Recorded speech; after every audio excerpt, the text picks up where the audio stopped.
Hello, my name is Holger Muehlbauer from the IT Security Association Germany.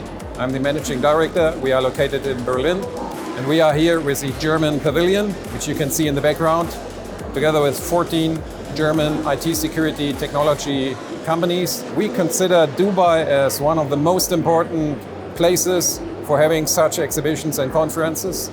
We have decided that we will be engaged in GISEC and we will continue. The presentation of German technology here at GISEC is supported by the German government. We have every size of company present here, from startup up to large technology providers, including such very close connected to military or police.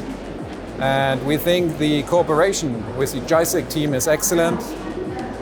It's a very positive experience for us, and we are happy to be here, and we hope that we continue this tradition and cooperation also in future. GISEC in 3 words: lots of buzz, great vibes, and very positive networking.